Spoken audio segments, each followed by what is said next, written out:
everybody, it's Mrs. Clemens. And Mr. Marshall. And this is U.S. History Flipped. Woo-woo! Yay. Alright guys, so today we're going to talk about the Nifty 50s. And they were super nifty. It was definitely a really great time to live in. But also it was a little bit of a scary time, and we're going to talk about that. So the guy that was president was Dwight D. Eisenhower. Oh, by the way, the animations are kind of a little bit different for this. So Mr. Newspaper Guy is telling you, write this down. So Eisenhower is president, and he actually, until Ronald Reagan, was our oldest president, oldest elected president. And he was known for being the major general in World War II in Europe. He's the guy behind D-Day. He was phenomenal. And everybody loved him, and they thought of him as sort of like their grandpa. So he was, as a matter of fact, he was one of our most popular presidents. So there's a lot of stuff going on. First off, there's the baby boom. Everyone's come home from the war. They're very happy. There's stuff going on, and that's right, I clapped, Mr. Marshall. So anyway, so yeah, and as a result, guys, anyone born, let's see, from 1945, depending on whatever source you're using, basically until like 1960 are considered baby boomers. So some of your parents might be baby boomers. My parents, born in 1946 and 1948, are baby boomers. And as they go through their life, they impact everything. So first they're born, so we need more houses. Then they go to school, then we need more schools and more teachers. Then they need to get jobs. We don't have enough jobs for them. And now the big thing is that they're getting old and they're retiring and they're using our Social Security. And thanks, Mom and Dad. So anyway, the other thing we have to deal with is there's high inflation. It's because the war is over, World War II, that is, and definitely there were issues with the economy that they had to deal with. And so what they did was they broke up a bunch of the unions and took away some of the extra rights that unions had, trying to bring wages down so that inflation would go down. And also they passed the GI Bill of Rights, and that's the thing that we have today. Why recruiters will say to you, oh, join, the military and we'll pay for your college, or we'll give you low interest loans. And they did that to help the people coming back from World War II. One of the other major things that Eisenhower did was the interstate highway system. So sometimes if you go on 84, which is here, goes along here, or on the throughway going along here, you'll actually see, it'll say the Eisenhower interstate system. And the reason why he built, he wanted this major project of the interstates being built was actually a military reason. It goes with what we were talking about with the Cold War. It was so that we could move troops more easily. And so to actually be an interstate highway, it has to have a certain thickness, it has to have a certain width, so that a tank could go on it without collapsing it, and so that a plane could land on it. And yeah, good plane tank times. Yeah, I was actually taking a look at it. Before this system, it took like over 50 days to get from one side of the country to the other. Which is ridiculous. Yeah, can you imagine? Because they kept on needing to stop these little towns that were built along the roads. Afterwards, I mean, you can do it nowadays in like, what, 5, 6? Yeah, something like that. It's crazy. Yeah, I don't know if any of you guys, like my family, we always drove, so we would go down 95 to Florida. And my mom, who's an old woman, as we just discussed, before there was 95, she drove down on what's Route 1 that's kind of near there, and you have to stop constantly, and just like Mr. Marshall was saying, it was ridiculous. Another thing that's going on in the 1950s is this whole idea of inner cities.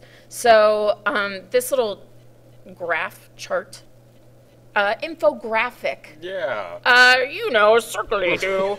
This kind of shows what was going on with the cities. So you have the industrial base where the factories were. Then you have this next ring out, which is what we kind of consider, oh, this is the inner city, this is the ghettos. And then you have the suburbs. And the suburbs are formed during the 1950s because of this thing called white flight, where basically whites were leaving the cities saying, yeah, we don't want to be around, just any kind of negativity, and this is where everyone's moving to the suburbs. And Mr. Marshall's actually going to talk about that in a couple of slides. What you end up having, though, as a result of this is the people that didn't move were the people that couldn't afford to move. And because there's still segregation and racism and all the things that kind of go along with that, you end up getting what was called the other America, where you have the standards where in the suburbs things are great and in the inner cities things are pretty horrible. So I like this political cartoon. It actually came out, you can see it says here, 2005, after Hurricane Katrina.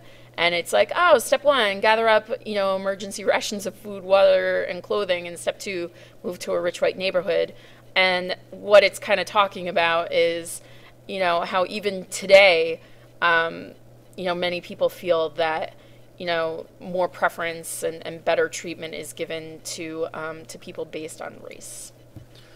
So here we start taking a look at the suburbs that everybody started moving to, and they're a lot different than, they're similar to the suburbs that we live in today, but they're almost kind of freaky. Mm-hmm. You take a look at this picture on the bottom right over here, and you see everything that's just laid out in neat little rows, and all the houses would look the same, and it was just strange. Yeah, because while you do see different houses over here, they normally, in order to build them fast enough to keep up with the baby boomers, they would build the same house up and down each row. So if you guys can imagine, your house is the exact same as all of your neighbors, your yards are the same, there's not even that many different cars. So, I can only imagine how many times people would walk into each other's houses by accident. Well, and they even had, regulations. They would say, oh, you can only have your grass this length, you can only have, they give you 4 choices of what you could paint your house, so it's sort of like Edward Scissorhands, if you've ever seen that, everything movie. Being the same. It's a good movie. and even the ideas of the time, the way people thought, was this kind of conformity. You didn't really want to be the weird guy on the block. Nobody wanted to do that. Everybody wanted to kind of be the same. So, and Levittown was the first one that was put together like this, and then they started cropping up all over America. They could build an entire, they'd start building them all at the same time, and then a month later just have 60 new houses. Just bam, right in an area. And to go along with all these new houses and all these new babies and everything, we got more stuff. And this is the growth of consumerism. And we are consumers. We buy stuff. That makes you a consumer. And a lot of the different things that we started to buy are right here. People start to experience appliances like toasters, which, think about it. If you never had a toaster and then you suddenly have one in your kitchen, it's amazing. It's new. Yeah. You can actually have toast. Whoever would have thought about this wacky invention? They start to have televisions for the first time. You can have entertainment. They start to have bubbly liquid that's sugary and tastes amazing. That's when Coca-Cola comes around. This one I find disturbing as well as hilarious, which is the cigarette ad with babies in it. I know, it's great. It's just my plan for my children.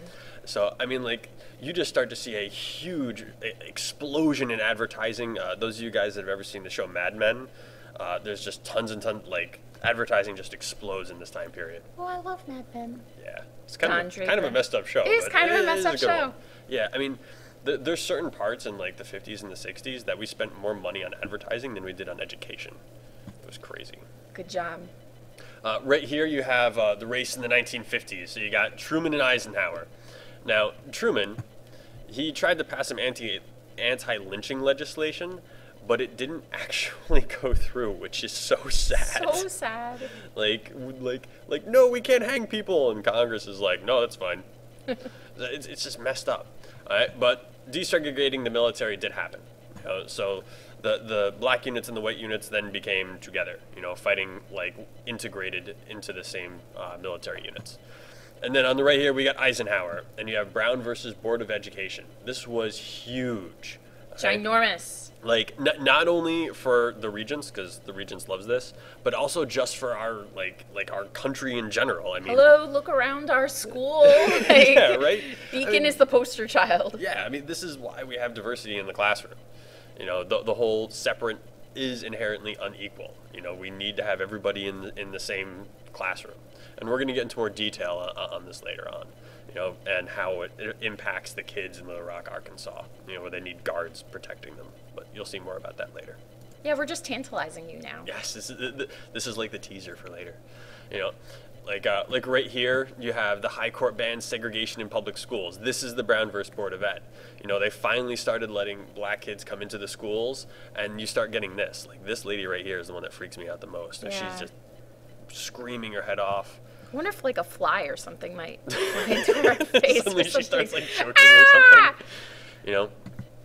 And then, you know, this is a pretty good picture of it. Like, these two little kids just staring at each other, like, not even sure what to do. Yeah, and before that, they never had staring contests. But now, ever since, guys, since Brown versus Board of Education, now you can have a staring contest. And right here, this is the part that really freaks me out. Like, can you imagine needing armed military guards to go to your next class? Yeah, it's pretty crazy. It's just mind-numbing. But yeah, it's just crazy. So, but they actually needed it, you know, because of the screaming lady. And her fly. So anyway, that is all for now. We hope you enjoyed us. We enjoyed you. Well, no, we didn't, because you weren't here. Yeah. Even though I'm making these gestures at you, you can't see them. But you know what? You're in our hearts. And I'm going to get rid... Oh.